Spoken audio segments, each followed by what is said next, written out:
लोगों का स्वागत है। पूर्व पाठ का स्मरण करते हुए आगे बढ़ेंगे। कल जैसा विचार किया था, यरो अनुनासिके अनुनासिको वा, पदांत यर को अनुनासिक होता है विकल्प से यर के परे रहते, यरह पदांत अनुनासिक के परे रहते, यरह पदांतस्य अनुनासिके परे अनुनासिको वा स्यात्, पदांत यर को अनुनासिक होता है अनुनासिक के परे रहते विकल्प से। उदाहरण था एतन मुरारी, स्थिति थी एतद धन मुरारी, पदांत यर है द, उसको न हो गया था तो अनुनासिक क्या हो गया, उसी वर्ग का पंचम अक्षर कर देना है। तो द जो है तवर्ग में है इसलिए न हो गया तो बन गया एतन मुरारी। जब अनुनासिक नहीं हुआ तो एतद मुरारी। उसके बाद वार्तिक था प्रत्यय भाषायाम नित्यम। वार्तिक का अर्थ था यदि पदांत यर से प्रत्यय पर में रहेगा, सूत्र जो है अनुनासिक के परे रहते अनुनासिक करता था, लेकिन वार्तिक कहता है यदि पदांत यर से प्रत्यय पर में रहेगा तो नित्य ही अनुनासिक होगा।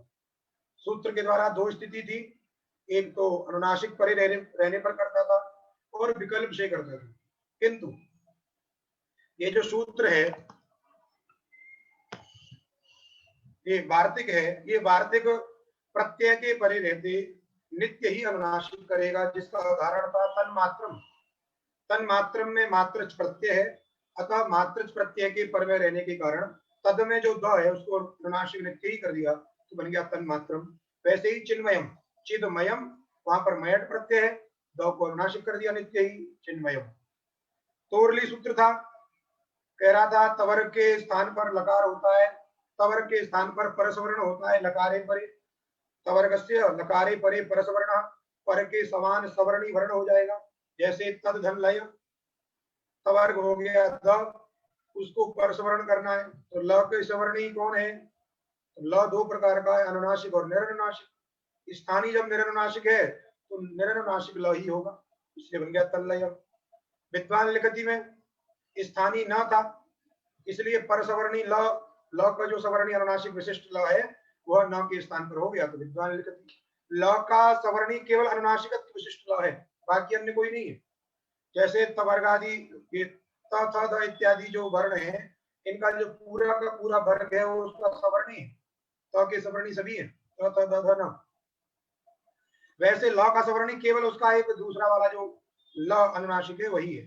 इसलिए दोनों रूप, एक निरनुनासिक लकार घटित रूप भी है और एक सानुनासिक लकार घटित भी रूप है, इसलिए तल्लयः विद्वान लिखति।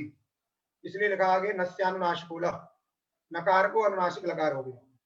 उसके बाद में ये विशेष सूत्र थे उदः स्था स्तंभो पूर्वस्य, जिसका की अर्थ बताया था। इसमें तस्मात् द्वितीय सूत्र के द्वारा निर्दिष्टे और पूर्व उत्तरस्य, निर्दिष्टे और उत्तरस्य ये दो पद आ जाते हैं। इसलिए उदः स्था स्तंभ का अर्थ होता है उदः परयोः अव्यवहितयोः स्था स्तंभोः पूर्ववर्ण। उद से अव्यवहित उत्तर स्था और स्तंभ को पूर्व स्वर्ण होता है, ऐसा इस सूत्र का अर्थ होता है। अर्थात तस्मात् द्वितीय से दो पद वहां पहुंच जाते थे, दोनों की एक वाक्यता, दोनों मिल करके एक बोध पैदा करती थी। ऐसी स्थिति में जैसे उदाहरण था उद्धन स्थानम, उद्धन स्तंभनम, ये दोनों स्थल में उद से परे स्था स्तंभ को पूर्व स्वर्ण प्राप्त रहा तो पूरे स्था स्तंभ को प्राप्त रहेगा। जब पूरे स्था स्तंभ को प्राप्त रहेगा तो वहां अलोंत की सहायता से अंत्य को होने लगेगा।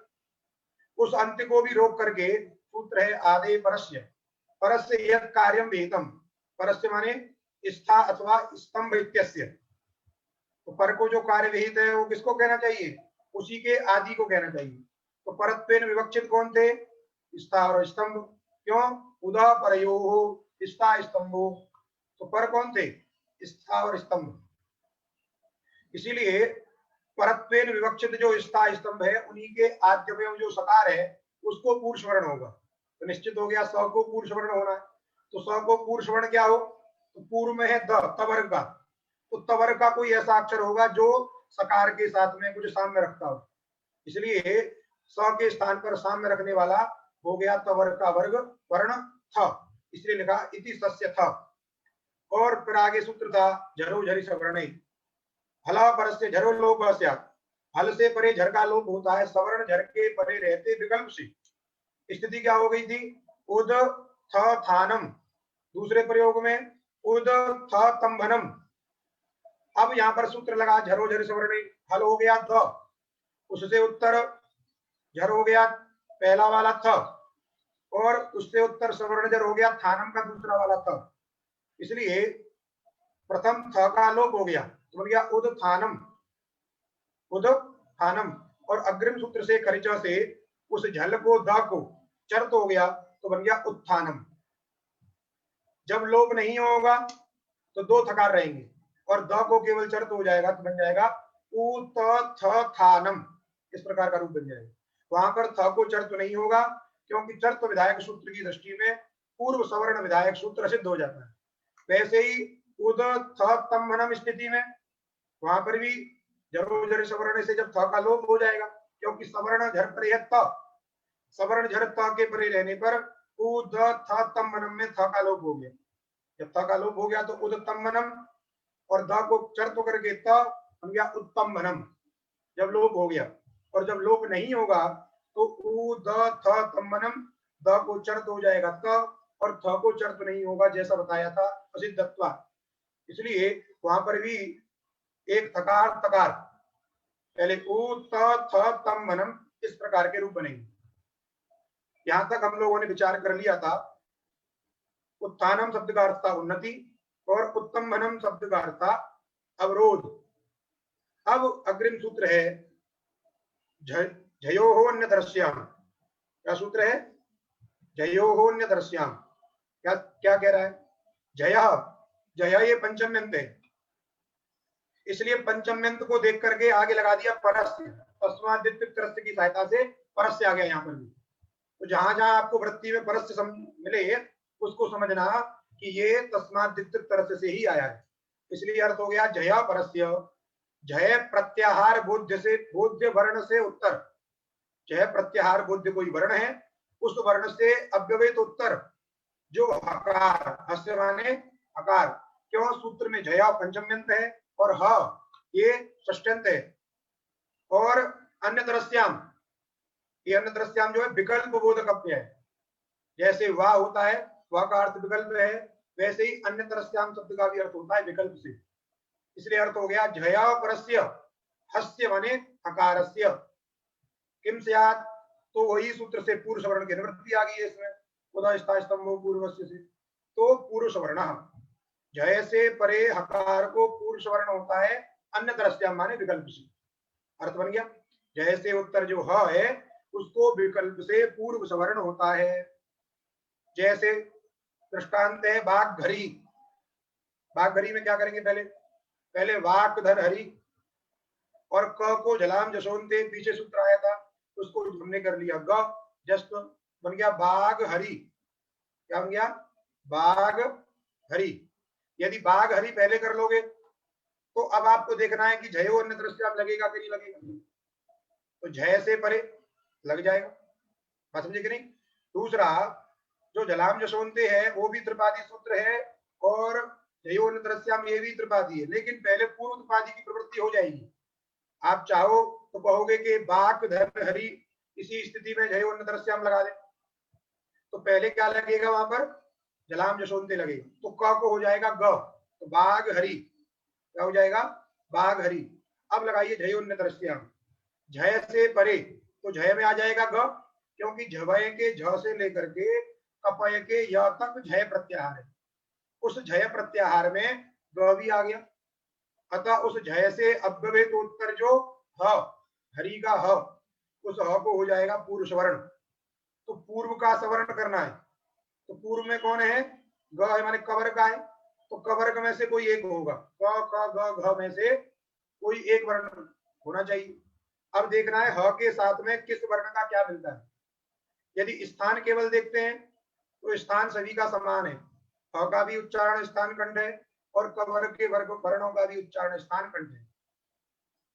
आभ्यंतर प्रयत्न यदि आप मिलाते हो तो आभ्यंतर प्रयत्न दोनों के मिलेंगे ही नहीं, क्योंकि ह जो उष्म संज्ञक वर्णों में आता है और ये स्पृष्ट संज्ञक वर्ण है, इसलिए आभ्यंतर प्रयत्न से काम नहीं चलेगा। और जब आभ्यंतर प्रयत्न से काम नहीं चलता है तो बाह्य प्रयत्न मिलाते हैं। बाह्य प्रयत्न मिलाइए, पहले ह का ही देखिए। ह का बाह्य प्रयत्न क्या है? वह हसा संवार नादा घोषाष्ट, संवार नाद घोष, संवार नाद घोष, ये ह का बाह्य प्रयत्न है। अब देखना होगा कि क वर्ग में से संवार नाद घोष वाले कौन कौन है। तो हस प्रत्याहार में कौन कौन आएंगे? पंचम अक्षर आएंगे, चतुर्थ अक्षर आएंगे और तृतीय अक्षर आएंगे।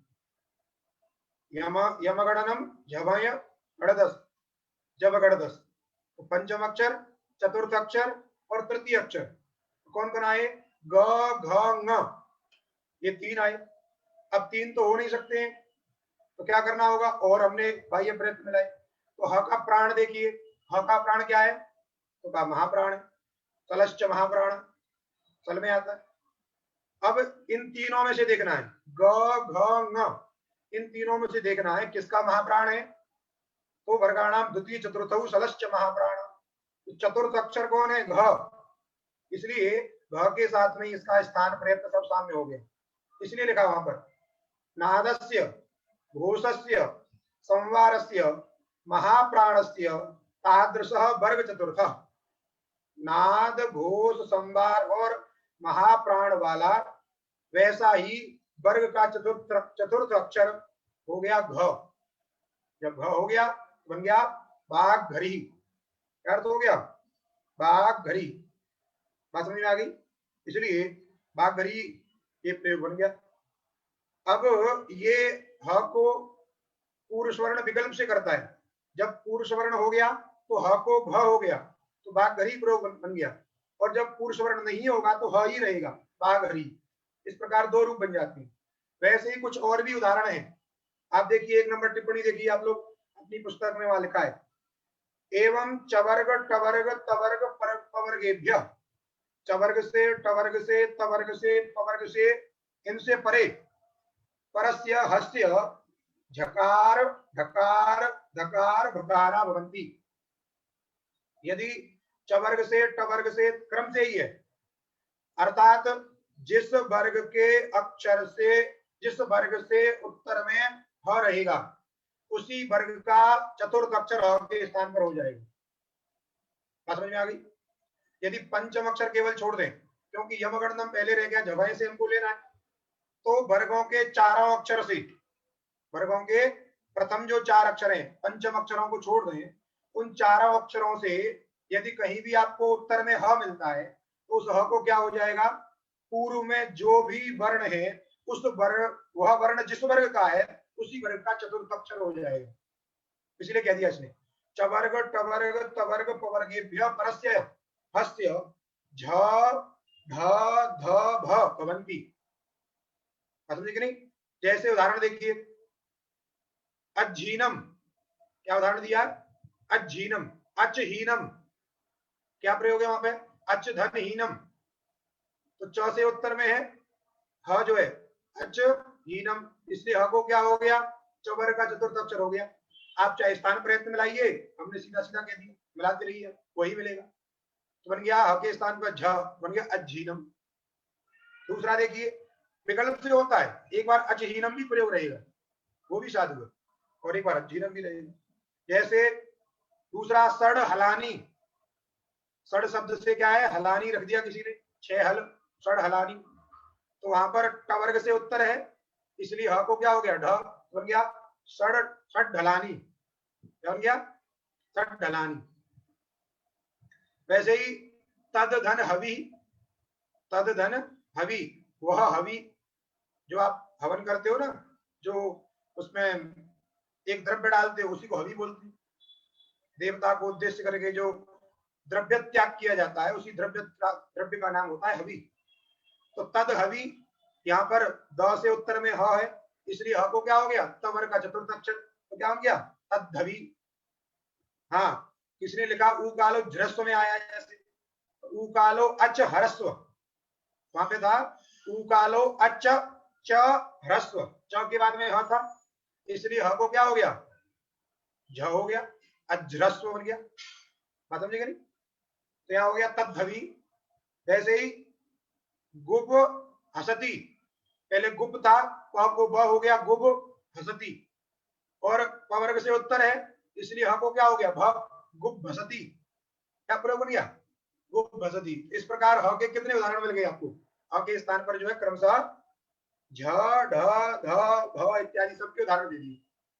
आप इनको ध्यान रखिए। वाग्गरी का मतलब क्या होता है? हरि माने स्वामी, वाणी का जो स्वामी है, वाणी का जो ईश्वर है, उसी को बोलते हैं वाग्गरी। अब अग्रिम सूत्र देखिए, सस छोटी। क्या सूत्र है? सस छोटी। इसमें सह ये षष्ट्यंत है, और छह ये प्रथमांत है, और अटी ये सप्तम्यंत है। पूर्व सूत्र से झयो अन्य तरस्याम से झय की अनुवृत्ति आ गई, इसलिए तस्मादित्य तरस से पंचमी को देख करके परस्य भी आ गया, इसलिए अर्थ कर दिया झया परस्य। झय से परे, झय प्रत्याहार बोध्य वर्ण से उत्तर। उत्तर माने अव्यवहितोत्तर। जब हम उत्तर कहें तो आपको अव्यवहितोत्तर समझना है, हम बार बार भूल भी जाते हैं कभी कभी, इसलिए आपको समझना है हमेशा अव्यवहितोत्तर। जो श है तालव्य श, झय प्रत्याहार बोध्य वर्ण से उत्तर अव्यवहितोत्तर। यदि तालव्य शकार मिलेगा तो उस तालव्य शकार को क्या हो जाता है? छ। कब होता है? अट परे रहते। अट प्रत्याहार बोध्य वर्ण कोई उत्तर में यदि है तो, और विकल्प से। और किससे होता है ये? विकल्प से होता है। बात समझ में आ गई? झय से परे शकार को छकार होता है अट परे रहते विकल्प से। जैसे आप उदाहरण देखिए, तद शिव। पहले स्थिति देखिए क्या है? तद धन शिव, तद धन शिव। यहां पर करना क्या है? पहले पहले सीधे आपको सस चोटी नहीं लगा देना है। आप कहोगे तद शिव में तो सस चोटी प्राप्त कैसे होगा, क्या होगा? बात समझे कि नहीं? पहले एक प्रक्रिया कुछ और भी है। क्या प्रक्रिया है? सीधे सीधे आप लगा दोगे, बोले जय हो गया आपका द, जय क्या हो जाएगा? तद में द, उससे उत्तर जो श है उसको क्या कर दीजिए आप? छत तो कर दीजिए, क्या हो जाएगा? तद शिव। प्रचर तो कर दीजिए, इष्टुत तो कर दीजिए, तो तच शिव। इस प्रकार बनेगा। लेकिन इसमें क्या है? थोड़ा सा क्लेश है। सिद्धांत कौमुदी जब आप देखेंगे तो एक दूसरे के प्रति असिद्धा सिद्धत्व की व्यवस्था बताई गई है। यहाँ पे स्पष्ट उन्होंने लिखा तद शिव में पहले क्या होगा? इस्तो इष्टुना इष्टु, इस्तो इष्टुना इष्टु ये भी प्राप्त है, और सचोटी ये भी प्राप्त। देखिए दोनों प्राप्त है। क्यों? द और इधर है शिव, तद धन शिव में तवर्ग के साथ में अव्यवहित पूर्वा परिभाव है श का, इसलिए इस्तो इष्टुना इष्टु प्राप्त है। और आपने अभी जो सूत्र बताया सचोटी, ये सूत्र भी प्राप्त है। लेकिन देखिए दोनों की संख्या क्या है? तो इस्तो इष्टुना इष्टु जो है 8 4 40 का है, और सचोटी कितने का है? 8 4 63। इसलिए पूर्व त्रिपादी कौन है? इस्तो इष्टुना इष्टु। पर त्रिपादी कौन है? सचोटी। तो पूर्व त्रिपादी की दृष्टि में पर त्रिपादी क्या हो जाएगा? असिद्ध हो जाएगा। तो पहले कौन लगेगा? इष्टत्व। इसलिए पहले द को क्या हो जाएगा? द को इष्टत्व क्या होगा? यथासंख्य की सहायता से होता है। तो त थ द, तो च छ ज, इसलिए द के स्थान पे हो जाएगा ज। इसलिए लिखा तद शिव इत्यत्र। आपकी पंक्ति लिखी है वहां, तद शिव इत्यत्र दस्य इष्टत्वेन जकारे कृते। जब दकार को आपने क्या कर दिया? जकार कर दिया। बात समझ में आ गई आपके? दोनों सूत्रों की एक साथ प्राप्ति है, लेकिन पूर्व त्रिपादी पहले लगेगा, क्योंकि पूर्व त्रिपादी की दृष्टि में पर त्रिपादी सिद्ध हो जाता है। दोनों जब प्राप्त रहेंगे तो पहले कौन लगेगा? पूर्व त्रिपादी। इसलिए द के स्थान पर पहले हो जाएगा इष्टत्व ज, बन जाएगा तज शिव। क्या बन जाएगा? तज शिव। आप पुनः कहोगे कि अब लग जाए, सचोटी अब लग जाए, लेकिन तज शिव खरिच भी प्राप्त है और सचोटी भी प्राप्त है। तो फिर देखिए पूर्व त्रिपादी पर त्रिपादी, तो खरिच सूत्र है आपका 8 4 55 का, और सचोटी है 8 4 63 का। तो पूर्व त्रिपादी कौन है? खरिच। इसलिए पहले कौन लगेगा? खरिच। इसलिए ज को हो गया चरत्व च। चर तो क्या होगा उसको? चर पर चर क्या होगा उसको? च होगा। इसलिए बन गया तच शिव। क्या बन गया? तच शिव।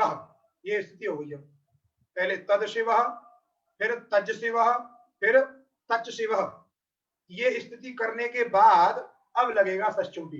इसलिए लिखा वहां पे खरिचेति जकारस्य चकारः। अब बन गया तच शिव।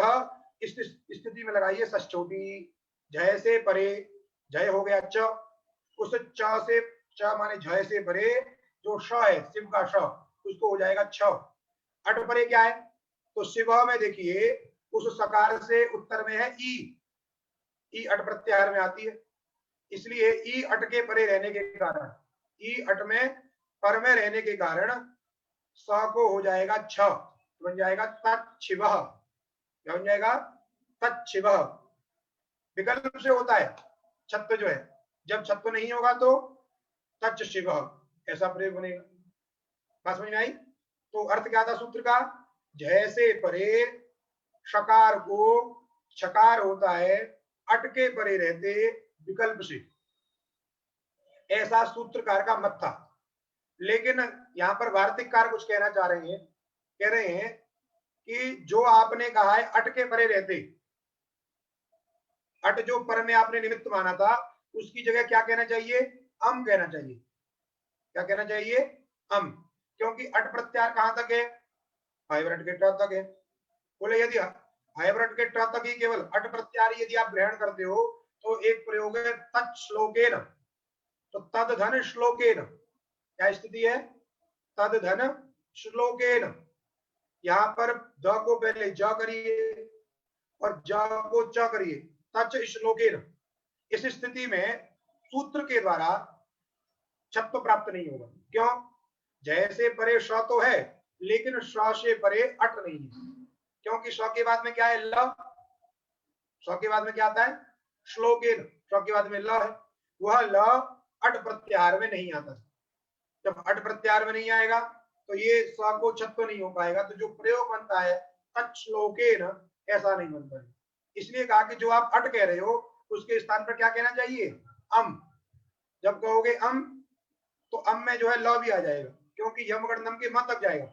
अम प्रत्याहार अयण के से लेकर के यमगणनम के म तक, उसके अंदर आ गया ल, इसलिए ल रूपी अम के पर में रहने के कारण उस श को भी क्या हो जाएगा, छत्व हो जाएगा, इसलिए प्रयोग बन जाएगा तच्छ्लोकेन।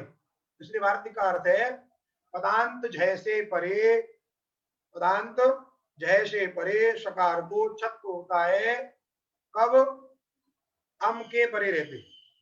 अर्थात बताना चाह रहे हैं कि जो सूत्रकार ने अट ग्रहण किया है उसके स्थान पर क्या कहना चाहिए, अम कहना चाहिए। इसलिए लिख दिया। 3 नंबर टिप्पणी में देखिए लिखा है सचोटी इत्यस्य स्थाने सचोमी, ऐसा सूत्र बनाना चाहिए। सचोटी में अटी हटा देंगे, उसके स्थान पर जोड़ देंगे अमी, तो बन जाएगा सचोमी, ऐसा बनाना चाहिए, जिससे तच्छ्लोकेन ऐसा प्रयोग भी बन जाएगा। पुनः आगे सूत्र देखिए, मोनुस्वार, तो मह अनुस्वार, मह मह षष्ट्यंत है और अनुस्वार प्रथमांत है, पदस्य का अधिकार है। उस पद में जो म है विशेषण है, इसलिए तदंत विधि है, तो अर्थ हो गया मांतस्य, क्योंकि पदस्य भी षष्ट्यंत है और म भी षष्ट्यंत है। जब षष्ट्यंत षष्ट्यंत अर्थात समान विभक्त्यंत जब पद होते हैं तो परस्पर में विशेष विशेषण भाव होता है, और जब विशेष विशेषण भाव होता है तो विशेषण शब्द के आगे अंत जुड़ जाता है। म भी षष्ट्यंत है और जो पदस्य का अधिकार आया है वो पदस्य भी षष्ट्यंत है, इसलिए विशेष विशेषण भाव है, और विशेष विशेषण भाव होने से विशेषण बोधक पद के आगे जुड़ गया अंत, इसलिए अर्थ हो गया मांतस्य पदस्य। मांत जो पद म है अंत में जिसके ऐसा जो पद, उसको क्या होता है, अनुस्वार होता है।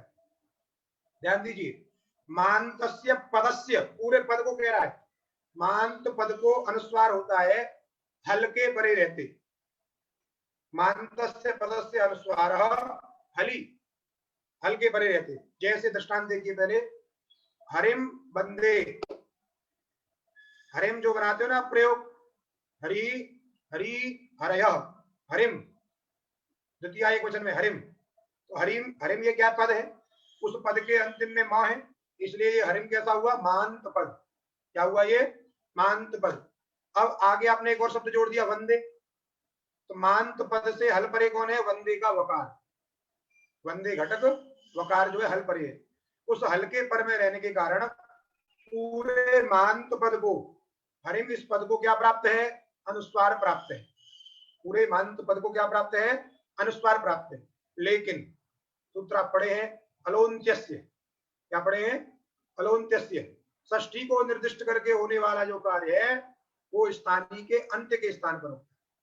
तो षष्ठी माने मांत मां को निर्दिष्ट करके होने वाला कार्य क्या है? अनुस्वार कार्य। वह अनुस्वार कार्य स्थानीय के अंतिम के स्थान पर होगा। स्थानीय कौन है? पूरा हरिम, क्योंकि मांतस्य पदस्य अनुस्वार होती, तो पूरा हरिम क्या है? स्थानीय। उसका अंतिम वर्ण कौन है? म, इसलिए म के स्थान पर क्या होगा? अनुस्वार होगा। अनुस्वार को लिखने की जो प्रक्रिया है, जो लिपि है, एक बिंदी सी ऊपर रख देते हैं, वो लिख दिया उसने, तो गया हरिम। समझे कि नहीं? ये ऊपर नहीं होता है, क्यों? बताया था आपको संज्ञा प्रकरण में, अंग अह इति परऊ अनुस्वार विसर्गौ। ये जो हम माने जो अनुस्वार है और जो विसर्ग है, ये क्या होते हैं? अच से पर में होते हैं, अच के ऊपर नहीं होते, अच से पर में। जब इनको गिनाया जाएगा तो कैसे गिना जाएगा? हकारोत्तर अकार, तदुत्तर रेफ, तदुत्तर ई, तदुत्तर अनुस्वार, ऐसे। समझे कि नहीं? तो हम उसको बोलते हैं ऊपर रख दिया, लिखने की प्रक्रिया अलग है, लेकिन उसका मतलब वो उत्तर में है, इसको ये समझना है। इसलिए बन गया हरिम बंदे। पुनः सूत्र है नश्चापदान्तस्य झलि। क्या सूत्र है? नश्चापदान्तस्य झलि।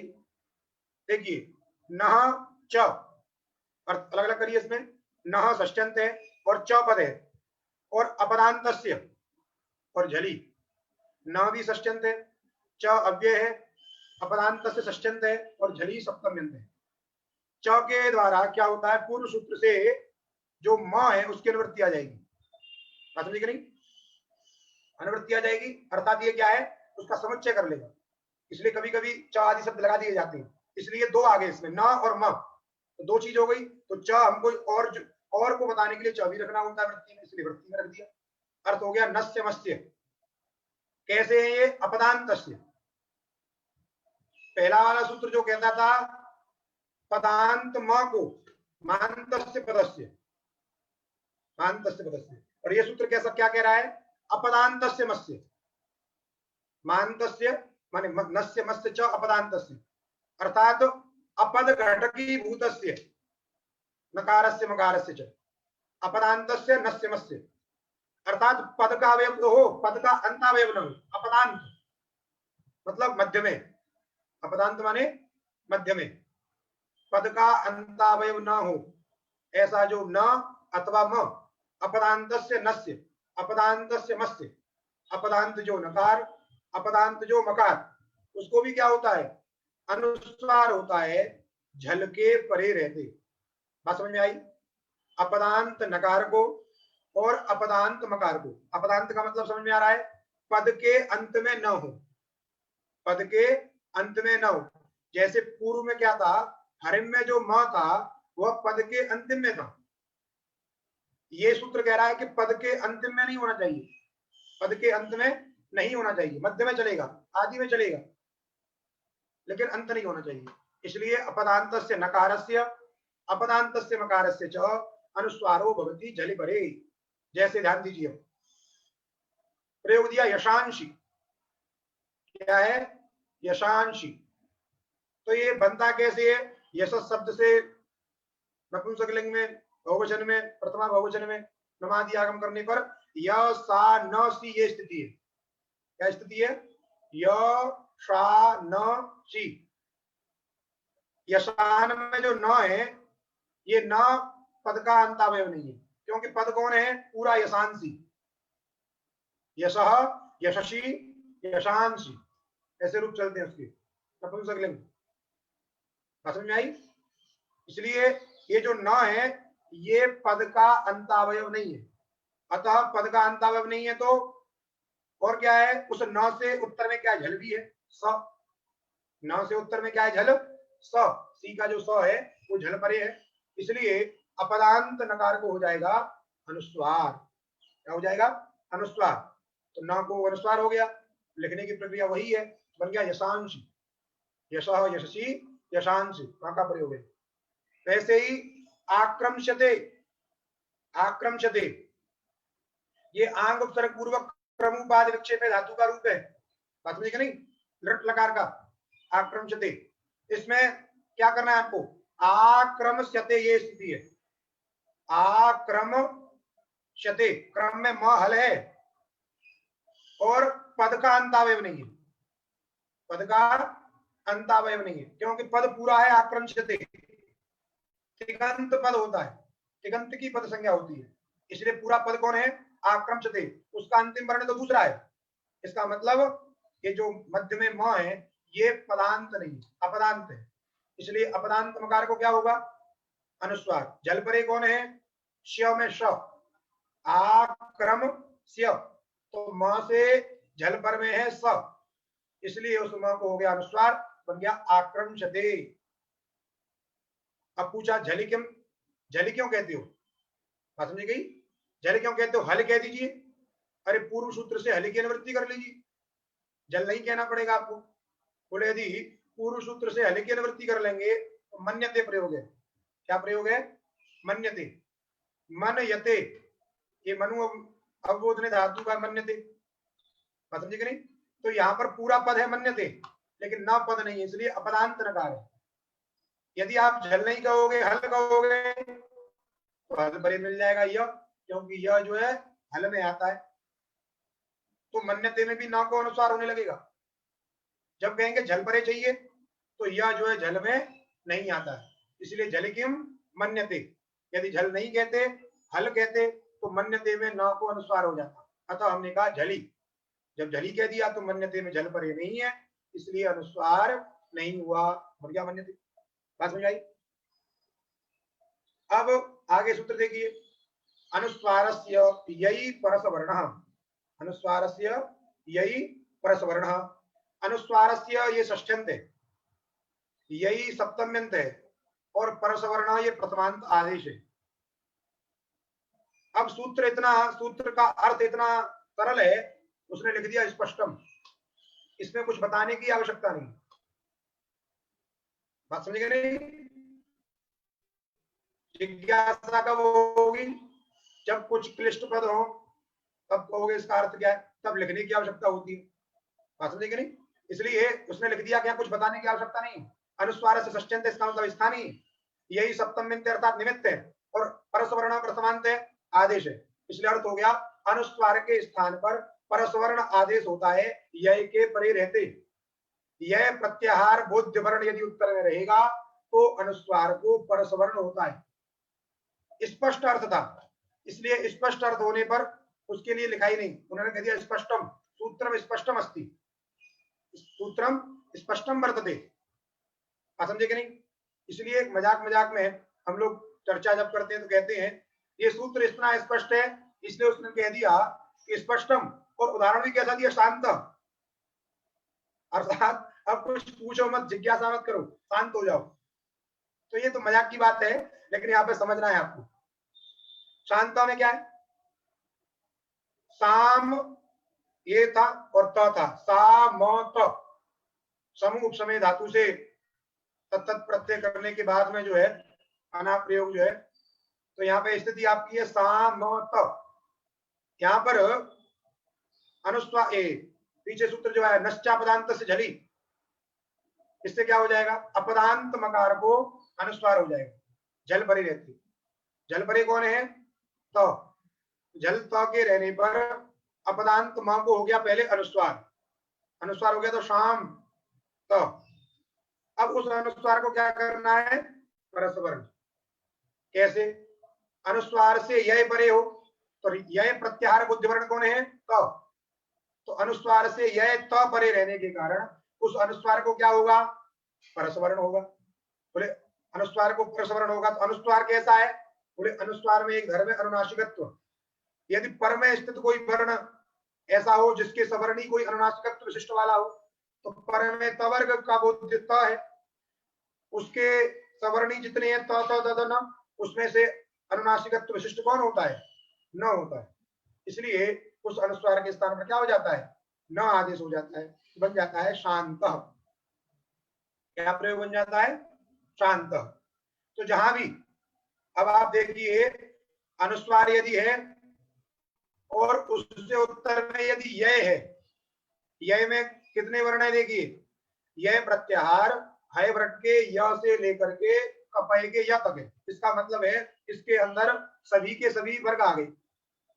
जब सभी के सभी वर्ग आ गए, जिस वर्ग का अक्षर पर में रहेगा, अनुस्वार से जिस वर्ग का अक्षर पर में रहेगा उसी वर्ग का पंचम अक्षर अनुस्वार के स्थान पर हो जाएगा। बात समझ में आ गई? अनुस्वार से उत्तर में यदि जिस किसी वर्ग का कोई भी अक्षर पर में रहेगा तो उसी वर्ग का पंचम अक्षर अनुस्वार के स्थान पर हो जाएगा। ये सूत्र यही तो विधान कर रहा है, अनुस्वार यही परस वर्ण। बात समझे कि नहीं? तो शांत, वैसे ही आप देखते होंगे गंगा, गंगा प्रयोग होता है। गंगा, गंगा में जो प्रयोग होता है वहां पे गम ऊपर जो अनुस्वार लिख देते हैं वो अशुद्ध है, क्योंकि ये सूत्र नित्य करता है। क्या करता है वो? पहले गम में म को अनुस्वार किया, अनुस्वार को परस्मरण करना पड़ेगा आपको। क्यों? गम गा, तो गम में जो अनुस्वार है उस अनुस्वार को परस्मरण करिए। यह परे है ग, तो क्या हो जाएगा उसके स्थान पे? न। क्या हो जाएगा? न, इसलिए गंगा। वैसे ही शंकर, बहुत लोग लिखते हैं शंकर, तो शंकर में श्रम के ऊपर लिख देते हैं। मतलब नहीं, श्रम के ऊपर लिख देते हैं। इसलिए श्रम के ऊपर लिखने पर क्या होता है, पीछे का यह परे है, उस यह के परे रहने पर क्या होगा? वहां पे परस्मरण होगा, नित्य परस्मरण होगा। इसलिए न क्या लिखा जाता है वहां पे? न, क हलंत करके शंकर, ऐसा लिखना चाहिए उसको। वैसे ही दिनांक, दिनांक भी आप लिखते हैं दिनांक, तो वहां पे क्या लिखना चाहिए? न, परस्मरण करके लिखना चाहिए। ऐसे बहुत सारे प्रयोग हैं, वहां पर आपको ध्यान देना होगा कि अनुस्वार के स्थान पर क्या करना है आपको, उसी जो उत्तर में जो वर्ग जिस वर्ग का अक्षर होगा उसी वर्ग का पंचम अक्षर आपको करना चाहिए शुद्ध लिखने के लिए, वही होगा अनुस्वार से यही परस्मरण। समझ में आ गई? इसलिए 7 नंबर पे देखिए, 7 नंबर टिप्पणी पे 6 नंबर पे भी देख लीजिए, अपदान्तस्यैव अनुस्वारस्य अनेन परस्मरण। अपदांत अनुस्वार को ही परस्मरण से किया जाता है। समझे कि नहीं? पदांत में यदि अनुस्वार रहेगा तो नहीं होगा, अर्थात जहां पर नश्च पदांत से जरी से अनुस्वार हुआ है उसी अनुस्वार से उत्तर में यदि यह प्रत्यय बोध्य वर्ण उत्तर में है तभी सूत्र की प्रवृत्ति होती है, अर्थात अपदांत अनुस्वार। सच नित्य, और ये जो अनुस्वार परस्मरण है ये परस्मरण नित्य होता है। इसलिए तस्मात् गंगादि शब्दे अनुस्वार सहित प्रयोग प्रामाणिक। गंगादि शब्दों में जो आप अनुस्वार घटित प्रयोग करते हो वो क्या है? प्रामाणिक है। प्रामाणिक माने प्रमाद वशत उन्होंने लिख दिया है, गलती हो गई उनसे, उनको सुधार करना चाहिए। प्रमाद माने ध्यान नहीं दिया, सूत्र के ऊपर विचार ही नहीं किया, यही प्रमाद है। इसलिए एवं अंकितः, अंचितः, कुंठितः, गुम्फितः इत्यादि उदाहरणानि ज्ञेयानि। सब में देखिए, अंचितः में न हो गया है, अंचितः में य हो गया है, कुंठितः में ण हो गया है, गुम्फितः में म हो गया है, और हमने आपको शंकर, दिनांक इस प्रकार के और भी उदाहरण दे दी, बहुत आपको मिलेंगे, ध्यान रखना है। अब उसके बाद में एक सूत्र आ रहा है वा पदांतस्य। क्या सूत्र आ रहा है? वा पदांतस्य। ध्यान दीजिए, वा पदांतस्य और अनुस्वार से यही परस्मरणों में अंतर कैसे है? क्योंकि द्वितीय सूत्र जो वा पदांतस्य वो पद में करता है, पदांत अनुस्वार को करता है और विकल्प से करता है। इसलिए पूर्व वाला सूत्र क्या करता है? अपदांत को करता है और नित्य करता है। बात समझ में आ गई? दोनों के कार्य एकदम अलग अलग है। यदि पहला वाला सूत्र भी क्या करता? पदांत को करता, तो फिर वा पदांतस्य की आवश्यकता ना पड़ती, उसी में वा जोड़ देते, केवल उसी सूत्र में क्या करते? वा जोड़ देते। यदि अनुस्वार से यही परस्मरण सूत्र पदांत में अनुस्वार को यदि परस्मरण करता तो वा पदांत से सूत्र की आवश्यकता ही नहीं होती, उसमें एक और जोड़ देते, वा सूत्र बनाते अनुस्वार से यही परस्मरण वा। लेकिन दो सूत्र बनाए, इसका मतलब है कि ये सूत्र अलग कार्य कर रहा है, वो सूत्र कुछ अलग कर रहा है। तो पूर्व वाला सूत्र अपदांत में स्थित जो अनुस्वार है उसको नित्य ही अनुस्वार परस्मरण करता है, और जो वा पदांत से सूत्र है ये क्या कहता है? पदांत अनुस्वार को क्या कहेगा? ये पदांत अनुस्वार को विकल्प से परस्मरण होता है, यह परे रहती। कैसे समझेंगे दोनों को? ऐसे समझिए, जहां पर मोनुस्वार सूत्र से अनुस्वार होता है, जहां पर मोनुस्वार सूत्र से मकार को क्या होता है? अनुस्वार होता है। वहां अनुस्वार से यदि यह प्रत्याहार बोध्य वर्ण उत्तर में है तो वहां पर वा पदांत सूत्र की प्रवृत्ति होती है, और यदि न अथवा म को नश्चा पदांत से झली सूत्र के द्वारा अनुस्वार किया गया होगा तो उस अनुस्वार से यह प्रत्याहार बोध्य वर्ण उत्तर में रहने पर अनुस्वार से यही परस वर्ण से परस वर्ण होता है। बात समझ में आ गई? अर्थात जोड़ा बना लीजिए, मोनुस्वारक की दोस्ती किसके साथ में है? वा पदांत के साथ में, और नश्चा पदांत से झली की दोस्ती किसके साथ में है? अनुस्वार से यही परस वर्ण के साथ में। बात समझेंगे नहीं? लेकिन कब होता है ये? यह परे होगा तभी समझना है। इसलिए वा पदांत से सूत्र का अर्थ हो गया पदांत अनुस्वार को विकल्प से परसवर्ण होता है, यह परे रहती। जैसे उदाहरण देखिए, उदाहरण है त्वम करोषि, त्वम पद है, युष्मत शब्द का रूप है त्वम, पद है वो, और आगे जोड़ दिया किसी ने करो, करोषि, त्वम करोषि, तुम करते हो। तो वहां पर क्या किया? पहले मोनुस्वार सूत्र के द्वारा मांत पद को, मांतस्य पदस्य, तो मांत पद कौन हो गया? त्वम। उस पद को क्या किया? पहले अनुस्वार, अलौंत की सहायता से अनुस्वार कर दिया म को, त्वम, त्वम करोषि। जब अनुस्वार हो गया, अब सूत्र लगाइए वा पदांतस्य। पदांत अनुस्वार को विकल्प से परसवर्ण होता है, यह परे रहते। तो करो, करोषि का क यह परे है, इसलिए उस अनुस्वार को विकल्प से क्या हो जाएगा? परसवर्ण। तो पर में जो कवर्ग है उसी का पंचम अक्षर हो गया ng, तो प्रयोग बन गया त्वं करोषि। क्या बन गया? त्वं करोषि। और जब इसने परस्वर्ण नहीं किया तो एक बार जो अनुस्वार घटित रूप बन जाएगा त्वं करोषि। गंगा, शंकर, अंचित, कुंठित, गुंफित, इन सूत्रों में पदांत नहीं है वो अनुस्वार, इसलिए वहां पर नित्य ही परस्वर्ण विधि होती है। कोई आपसे तर्क करने लगे कि यहाँ पर वहां पदांत से लगना चाहिए तो आप उसको कहिए, आप ध्यान दीजिए, प्रमाण मत करिए, वहां पर पदांत में करता है। वहां पदांत से सूत्र की प्रवृत्ति पदांत में होती है। शंकर, गंगा, गंगा, दिनांक, अंचित, गुंफित इत्यादि सूत्रों में जो अनुस्वार है वह अपदांत है, इसलिए तत्प्रयोग प्रामादिक। समझ में आ गई? इसलिए दो प्रयोग बन गए, त्वं करोषि, त्वं करोषि। आगे सूत्र है मो राजी समः क्वौ, मो राजी समः क्वौ। मो माने म, षष्ट्यंत है मत्स्य, म माने षष्ट्यंत माने मत्स्य, मकारस्य। राजी सप्तम्यंत है, राज शब्द के सप्तमी का रूप है राजी, अर्थात राज शब्द परे रहने पर। राज समः, समः ये षष्ठी है, और सम पदोत्तर जो षष्ठी उसका अर्थ है अवयवाभिभाव, सम संबंधी, संबंध में षष्ठी है बोलते। समझ में आई? और क्वौ भी सप्तम्यंत है। अब देखिए सप्तम्यंत को सप्तम्यंत का विशेषण बनाइए, तो क्वौ को राजी का विशेषण बनाइए, क्वौ राजी। और समः के बाद में, समः षष्ट्यंत है, उसके बाद में जोड़िए म को, समः की जो षष्ठी है उसका अर्थ है अवयवाभिभाव, अर्थात सम संबंधी, सम संबंधी मकारस्य। क्या अर्थ हो गया? सम संबंधी मकारस्य। बात समझ में आई? तो सम संबंधी मकारस्य किम भवति? तो कहा म एव भवति। पूर्व सूत्र से मोनुस्वार से म की अनुवृत्ति आ जाएगी, बन जाएगा म, अर्थात सम संबंधी मकार को मकार ही होता है। कब होता है? तो का किवंत राज शब्द के परे रहते। किवंत कैसे आया? क्वौ और राजी दोनों सप्तम्यंत है, परस्पर विशेष विशेषण भाव है, तदंत विधि हो गई। क्या हो गई? तदंत विधि हो गई। और तदंत विधि होने पर क्या हो गया?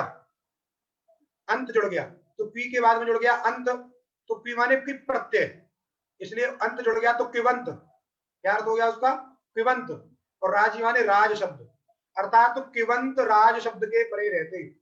क्विप प्रत्यांत, किवंत माने क्विप प्रत्यांत राज शब्द के परे रहते। तो संपूर्ण सूत्र का अर्थ क्या हुआ? समः परस्य, समः मस्य, अर्थात सम संबंधी मकार को यदि किसी के मन में ऐसी जिज्ञासा हो रही हो, समः भी षष्ट्यंत है, म भी षष्ट्यंत है, समान विभक्त्यंत है, विशेष विशेषण भाव भी है, तो यहाँ पर भी समः के बाद में अंत जुड़ना चाहिए, समांतमस्य ऐसा कहना चाहिए।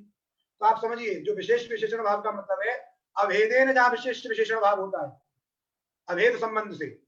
समः में जो षष्ठी है भेद संबंध में आती है, षष्ठी कहाँ आती है? भेद में। अर्थात प्रायः षष्ठी को छोड़ करके जो समान विभक्त्यंत होती है, प्रायः षष्ठी को छोड़ करके जो समान विभक्त्यंत विशेष विशेषण भाव होते हैं, वहीं पर तदंत विधि होती है, उसी को बोलते हैं अभेदेन विशेषण। कहीं कहीं षष्ठी यदि संबंध बोधक नहीं है, अन्य अर्थ में आई है, कर्तादि अर्थ को बोध कराने आई है, यदि आई है तो तब वहां दूसरा विचार किया जाएगा, इसलिए ऐसा संदेह नहीं करना। इसलिए अर्थ हो गया सम संबंधी मकार के स्थान पर मकार होता है क्विबंत राज शब्द के परे रहते। सम संबंधी मकार के स्थान पर मकार ही होता है क्विबंत राज शब्द के परे रहते। आप कहोगे मां को मां क्यों करना, मां को मां ही क्यों करना, मनुष्य को मनुष्य क्यों बनाना? तो मनुष्य कदाचित विपरीत आचरण न करने ले जाए, पशुवत आचरण न करने लग जाए, मृगाश्चरंती वाली जो उक्ति है चरितार्थ न हो जाए, इसलिए मनुष्य को मनुष्य बनाना पड़ता है। वैसे यहाँ भी मां को मां क्यों करना है? तो कहा कि मां को अनुस्वार आदि कोई दूसरा वर्ण ना हो जाए, इसलिए मां को मां ही करना है, अर्थात अनुस्वार आदि ना हो जाए, मां की रक्षा करनी है। कैसे? सम्राट, समधन राट, क्या है? समधन राट। राट शब्द जो है राज्य दीप्त धातु से टिप प्रत्यय करने पर बनता है राट। अभी आप आगे जब हलंत पुल्लिंग पढ़ेंगे तो वहां आएगा। तो राट शब्द को क्या समझिए? क्विबंत राज शब्द है वो। क्या है वो? क्विबंत राज शब्द। उसके परे रहने पर सम के मकार को, तो सम शब्द है, उस सम के मां को क्या प्राप्त था पहले? तो देखिए सम्राट में यहाँ पर मां को अनुस्वार प्राप्त था। क्या प्राप्त था? मां को अनुस्वार। क्यों? सम ये क्या है? उपसर्ग है। बात समझे कि नहीं? उपसर्ग होने पर नश्चापदांत से जली से इसको क्या प्राप्त है? अपदांत मकार को जल के परे रहने पर अनुस्वार प्राप्त है। बात समझे कि नहीं? प्राप्त होगा कि नहीं होगा? जल में आएगा कि नहीं आएगा? जल में राट देखिए र आएगा, श श श नहीं आएगा, क्योंकि ह य व र ऊपर ही रह गया, तो किससे इसको करेंगे? बात समझे कि नहीं? तो यहाँ पे मोनस्वार से समझना है। तो क्या करना होगा यहाँ पे? तो सम क्या है? यहाँ पे पद है। क्या है यहाँ पे? पद मानना पड़ेगा। इसलिए मां को मां ही हो गया, मां को क्या हो गया? मां ही हो गया, अन्य जो अनुस्वार आदि वो नहीं हुए, इसलिए क्या बन गया? सम्राट। इसलिए 9 नंबर पे देखिए, 9 नंबर है, 9 नंबर पे लिखा, अच्छा इन्होंने अर्थ केवल लिख दिया। 8 नंबर पे लिखा है अत्र प्रकरणे नित्यम वैकल्पिकम व मकारस्य मकार विधानम अनुस्वार निवृत्त्यर्थम। मकार को मकार विधान क्यों किया है? तो अनुस्वार की निवृत्ति करने के लिए, अनुस्वार की निवृत्ति करने के लिए हमने क्या किया? मकार को मकार का विधान किया, इसलिए मकार को मकार हो गया, तो बन गया सम्राट। क्या बन गया? सम्राट माने चक्रवर्ती। एक होता है राजा, एक होता है महाराजा। तो जो महाराजा होते हैं उन्हीं को सम्राट शब्द से कहा जाता है। जो कई देशों का राजा होता है उसको महाराजा कहते हैं। तो पहले जो देश थे वो जैसे आजकल के राज्य हैं, उनको देश शब्द से कहा जाता था। तो उन राजाओं के, उन राज्यों के मुख्यमंत्री होते हैं, तो मुख्यमंत्री को राजा कहते हैं। और उन सब मुख्यमंत्रियों के ऊपर कौन होता है? प्रधानमंत्री। आज के समय में उस प्रधानमंत्री को क्या बोलते हैं? सम्राट, चक्रवर्ती। समझे कि नहीं? ऐसे समझ लीजिए इसको। आगे सूत्र है हे मपरे वा। क्या सूत्र है? हे मपरे वा। हे सप्तम्यंत है, मपरे भी सप्तम्यंत है, और वा जो है विकल्प बोधक अव्यय है। समझे कि नहीं? मपरे, हे मपरे, हे मपरे में जो मपरे है वो हे का विशेषण है। मपरे हे, मपरे में क्या समास है? म परो यस्मात् एवं भूतः तस्मिन्। म है पर में जिसके, ऐसा जो हकार। म पर माने म है पर में जिसके, जिसके माने किसके? ह के। अन्य पदार्थ क्या है वहां पे? ह। म परो यस्मात् एवं भूत वर्ण ह, तस्मिन परे रहते, उसके परे रहने पर, अर्थात म है जिस हकार के उत्तर में, उसको बोलेंगे मपरक हकार। क्या बोलेंगे उसको? मपरक हकार, अर्थात म परक हकार के परे रहते। मपरे हे, म है पर में जिसके ऐसा जो हकार उसके परे रहते, उसको बोलते हैं म परक हकार। उसके परे रहने पर क्या होता है? मत्स्य मोगा, मकार को मकार ही होता है विकल्प से। यदि उत्तर में म परक हकार है तो म को म ही होता है विकल्प से। जैसे उदाहरण देखिए, क्या उदाहरण है? प्रयोग है किम हम लयती, ह और म है दोनों। ह के बाद में आधा ह है, उसके बाद में म है, हम लयती। समझे कि नहीं? हमल में जो ह है कैसा है? म परक है, क्योंकि पहले ह है उसके बाद में म है, इसलिए जो ह कैसा है? म परक हकार। इस ह को क्या कहेंगे? म परक हकार। इस प्रकार के म परक हकार के उत्तर में रहने पर म को म ही होता है। क्यों? किम में उस म को अनुस्वार प्राप्त है, अनुस्वार, इसलिए उस अनुस्वार को रोक करके क्या कर दिया? म को म ही कर दिया। जब म को म कर दिया तो क्या बन गया? किम हम लयती। और जब ये सूत्र नहीं लगेगा, म को म नहीं करेगा, तो अनुस्वार भी हो जाएगा। तो क्या प्रयोग बन जाएगा? किम हम लयती। जो हमला है, हमलयती का मतलब है चालयती। हमल, हिमल और हुवल दो धातु है, वो किस अर्थ में? चलने अर्थ में है। समझे कि नहीं? तो क्या चलाता है माने? किम चालयती माने किम हमलयती। जैसे आप बस में बैठे और वो गड्ढे में कूदा रहा है, आपको बहुत दिक्कत हो रही है बैठने में, तो आप कहोगे क्या बस चला रहा है ये, तो आप वहां कहिए किम हमलयती, कैसी बस चला रहा है भाई। मुझे वार्तिक देखिए, वार्तिक क्या कह रहा है? इसने तो केवल कहा कि म परक हकार के परे रहती। वार्तिक कह रहा है यवल परे यवलावा। इस यवल परे यवलावा वार्तिक में हे की अनुवृत्ति करिए, म की अनुवृत्ति करिए और सबको अर्थ करिए। यवल परे हे, जैसे हे में म परे विशेषण था, वैसे यवल परे भी विशेषण है।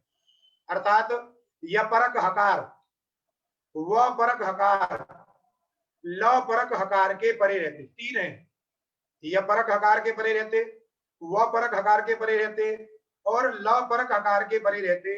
म के स्थान पर क्रमशः क्या होगा? यदि यपरक हकार परे है तो यह होगा, व परक हकार है तो वह होगा, और लपरक हकार है तो ल होगा विकल्प से। बात समझ में आ गई? अर्थात यवल परक, यवल परक हकार के परे, यवल परक का अलग अलग तात्पर्य, एक साथ नहीं। यव माने यपरक हकार, वपरक हकार और लपरक हकार के परे रहने पर म के स्थान पर क्रमशः, क्रमशः माने यपरक हकार के परे रहते म को य, वपरक हकार के परे रहते म को व, और लपरक हकार के परे रहते म को ल होता है विकल्प से। देखिए जैसे उदाहरण, जैसे किम यह, किम यह, किम में म है और यह में यपरक हकार है, इसलिए यपरक हकार होने के कारण यहाँ पे किम के मां को क्या हो गया? यह हो गया। चूंकि मां अनुनासिक था, इसलिए यह भी कैसा होगा? अनुनासिक होगा। इसलिए लिखा है कि जो एक चंद्र बिंदी लगी है उसके ऊपर, यह के ऊपर, वो अनुनासिक बता रहा है। स्थानीय कैसा था आपका? अनुनासिक था, इसलिए आदेश भी कैसा हो गया? अनुनासिक हो गया। तो बन गया किंग यह, और जब नहीं हुआ तो अनुस्वार ही रह गया, किम यह। वैसे ही किम वलयति, किम वलयति में भी वपरक आकार है, इसलिए म के स्थान पर अनुनासिक एक बार वह हो गया, तो बन गया क्यों वलयति, और जब नहीं हुआ तो किम वलयति। वैसे ही किम ह्लादयति, यहाँ पे लपरक आकार है, लपरक आकार होने के कारण अनुस्वार क्या हो गया? अनुनासिक ल हो गया, तो गया किल, किल ह्लादयति। और जब नहीं होगा, अनुस्वार नहीं हो, ल नहीं होगा, केवल पर ल नहीं होगा तो केवल अनुस्वार हो जाएगा, बन जाएगा किंग ह्लादयति। किंग वलयति माने पहले किम हिया माने, हिया का अर्थ जानते हैं आप, जो बीता हुआ दिन है, यस्टरडे इसको बोलते हैं, उसको बोलते हैं हिया। और वल हमने बता ही दिया था आपको, चालयति, हमल और वल ये धातु दोनों चलने अर्थ में, तो किम हमलयति का जो अर्थ है वही क्यों लादयति का भी वही अर्थ है, हुलयति का, बात समझ में आई? और ह्लादयति का अर्थ वहां पे था जो है आह्लाद में अर्थ था, इसलिए ये रूप बन गई। वैसे इसी तर्ज पे आगे वाला भी सूत्र है, न परे न परे हे, न परक आकार के परे रहने पर, न परक आकार के परे रहने पर क्या होता है, मकार को नकार ही होता है विकल्प से। ये दो सूत्र और एक जो वार्तिक है यवल परे यवल आवा, ये सामान्य सूत्र है, कोई ज्यादा विशेष नहीं है। यपरक आकार, वपरक आकार, लपरक आकार, मपरक आकार और नपरक आकार, काम यही करना है, बात समझे कि नहीं? यदि यपरक आकार है, मपरक आकार है तो म करना है, यपरक आकार है तो य करना है, वपरक आकार है तो व करना है, लपरक आकार है तो ल करना है, और नपरक आकार रहेगा तो सूत्र है नपरे न। यदि नपरक आकार रहेगा तो क्या होगा वहां पर, म को नहीं होगा विकल्प से। जैसे किम नुते, किम नुते, तो इसमें किम में म को क्या कर दिया, न कर दिया, क्योंकि न करता, न का विधान करता है, इसलिए म को हो गया न, बन गया किम नुते, बात समझे कि नहीं? नुते माने हटाना, क्या हटाता माने, किम नुते क्या हटाते हो, इस प्रकार आपके ये रूप बन गए किन नुते और किम नुते। बात समझ में आ गई? आज का पाठ यही समाप्त होता है।